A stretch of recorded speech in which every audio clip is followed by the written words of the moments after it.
कच्चा आम तो सब खाते हैं, लेकिन ये वाला तो बॉम्ब है। मुंह में जाते ही टेस्ट का धमाका हो जाएगा। तैयार हो जाइए एक ऐसी कैंडी के लिए जो कि खट्टी भी है, मीठी भी और सबसे ज़्यादा एडिक्टिव भी है। वार्निंग, ये कैंडी देखकर मुंह में पानी और आंखों में खुशी के आंसू आ सकते हैं।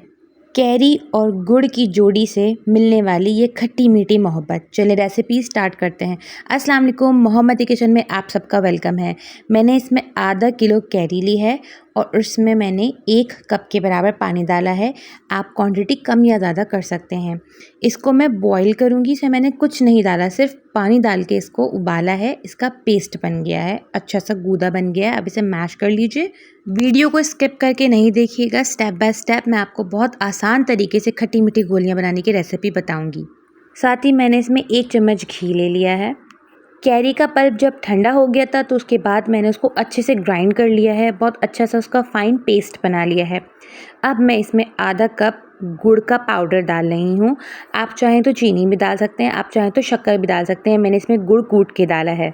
ये बहुत हेल्दी रेसिपी है, इसमें कोई प्रिजर्वेटिव्स नहीं है, इसके अलावा इसमें कोई आर्टिफिशियल फ्लेवर्स नहीं है, आर्टिफिशियल स्वीटनर नहीं है। इसमें मैंने गुड़ डाला है, आप चाहें तो इसमें चीनी भी डाल सकते हैं। मैं इसे लो टू मीडियम फ्लेम के ऊपर कुक कर रही हूँ, हाई फ्लेम पे नहीं करी क्योंकि इसमें बहुत चांसेस है कि ये जल जाए। आप इसे कंटिन्यूसली हिलाते रहिएगा।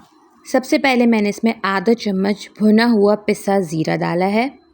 साथ ही मैंने 1/4 स्पून काला नमक डाला है। 1 चम्मच के करीब चाट मसाला डाला है।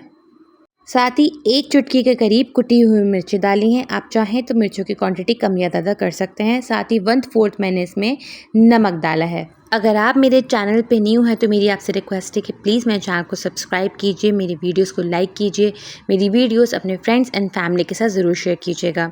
Thank you so much for liking my videos, thank you so much for supporting me.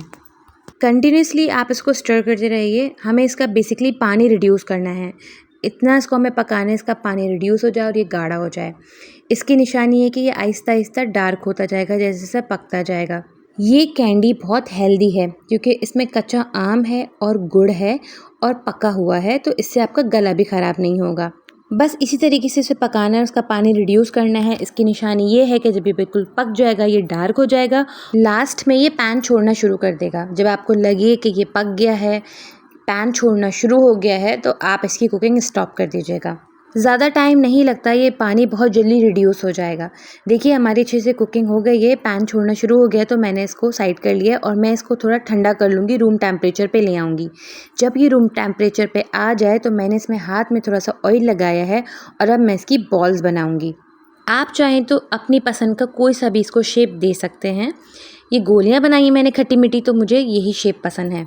Last में मैंने इसे चीनी से कोट किया है, ये बहुत खूबसूरत लगती है और बहुत मज़े का जायका आता है। चीनी से कोट करने का एक मकसद और भी है, क्योंकि ये बहुत ज़्यादा गुई होती हैं, बहुत ज़्यादा सॉफ्ट होती हैं, तो ये बनने के बाद आपस में जुड़ सकती हैं। अगर आप इसे चीनी से कोट कर देंगे तो ये आपस में नहीं जुड़ेंगी।